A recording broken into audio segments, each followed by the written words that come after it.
안녕하십니까. 태성 SNE 김윤석입니다.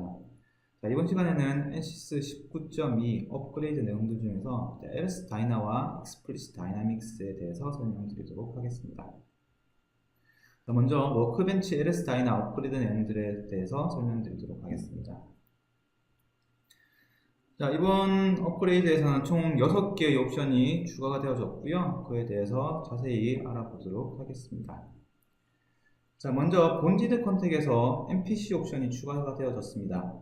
자, NPC 옵션은 본디드 컨택에서만 사용이 가능하고요. 자, 이 옵션을 사용했을 경우에 컨택 타이트 서피스 컨스트레인트 옵셋이라고 하는 키워드를 사용을 하게 됩니다. 자, NPC 옵션의 경우에 기존 페네트레이션 기법과는 달리 접촉 요소 사이의 강성을 계산하는 것이 아니고 구속 방정식을 사용하기 때문에 계산 시간에 대한 전략이 가장 장점이라고 볼 수가 있을 것 같고요. 하지만 접촉면에 대한 거동을 확인할 수가 없는 그런 단점들도 가지고 있습니다. 자, 그리고 NPC 옵션의 경우에는 플렉시블 바디에서만 사용이 가능하고요. 자, 리지드 바디에서는 사용을 하실 수가 없습니다. 자, 다음으로는 컨택 프로퍼티에서 타이드 쉘 엣지 포뮬레이션이 추가가 되어졌습니다. 자, 컨택 프로퍼티의 포뮬레이션에서 이 옵션을 선택할 수가 있고요. 쉘 투 쉘 컨택에서 쉘 엣지 혹은 쉘 페이스 간의 접촉을 정의를 할 때 사용하실 수가 있습니다. 자, 다음으로는 컨택 인터피어런스가 지원을 하게 됐습니다. 자, 컨택 인터피어런스는 프릭션 이스 혹은 프릭셔널 컨택에서 적용을 할 수가 있고요. 자, 두 구조물이 있을 때 이 구조물이 서로 교차되어져서 모델링이 되어졌을 때 그 모델들을 서로 밀어내면서 침투를 막는 그런 기능이라고 보시면 될 것 같습니다. 자, 그리고 이 기능은 익스플리시트 해석뿐만 아니고 다이나믹스 릴렉세이션 혹은 트랜전트 해석에서도 해석이 가능합니다. 자, 다음으로는 볼트 프리텐션이 익스플리시트에서 사용이 가능하다고 정의되어져 있는데요. 볼트 프리텐션은 기존의 다이나믹 릴렉세이션에서만 사용이 가능했습니다. 하지만 19.2 버전부터는 익스플리시트 해석에서도 사용을 할 수가 있게 되어졌습니다. 자, 이 옵션을 이용해서 볼트 조임에 대한 속도에 따른 구조물의 거동이라든지 변형 혹은 파손 거동에 대한 특성들을 해석하실 수가 있습니다. 자, 다음으로는 커스터마이제이션 기능이 추가되어졌는데요. LS 다이나에서도 이 ACT를 이용을 한 그런 옵션들을 추가를 해서 여러 가지 커맨드를 사용을 하실 수가 있습니다. LS 다이나 같은 경우에는 다양한 그런 키워드들을 가지고 있지만 워크벤치 LS 다이나에서 사용되는 키워드는 조금 제한이 되어져 있었습니다. 자, 그래서 커맨드를 이용해서 이러한 데이터를 입력을 해줬었는데 19.2 버전부터는 이러한 키워드들을 ACT를 이용해서 미리 생성해 놓은 다음에 사용하실 때, 해석을 진행을 하실 때마다 추가를 해서 사용하실 수 있게끔 되어졌습니다. 자, ACT는 다들 아시겠지만 파이썬 언어로 구성이 되어지고요. 그래서 여러 가지 커맨드들을 파이썬 언어로 ACT를 만든 다음에 사용하실 수가 있습니다. 자, 마지막으로는 LS 다이나의 버전이 10.1 버전으로 업그레이드가 되어졌다라고 하는 내용입니다. 이 업그레이드를 통해서 10.1 버전에서 사용되어졌었던 LS 다이나의 모든 기능들을 다 사용을 할 수가 있습니다.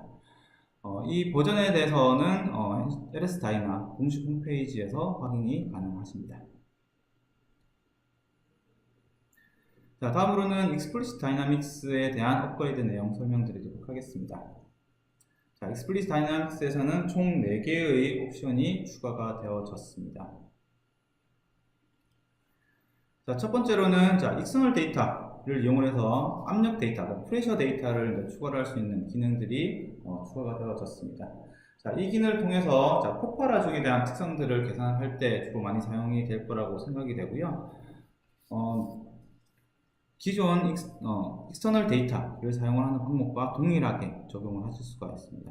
자, 그리고 각 스텝별로 시간별로 하중을 정의를 해서 여러분들이 원하는 그런 노드 포인트에 각각에 대한 압력 데이터를 입력할 수 있는 옵션으로 정의가 되어졌습니다. 자, 다음은 바디 컨트롤 오브젝트에 대해서 바디 컨트롤 오브젝트가 추가가 되어졌고요. 자, 바디 컨트롤 오브젝트 같은 경우에는 어널리시스 세팅에서 정의를 하고 있었던 솔버 컨트롤을 각 바디별로 정의할 수 있는 옵션입니다.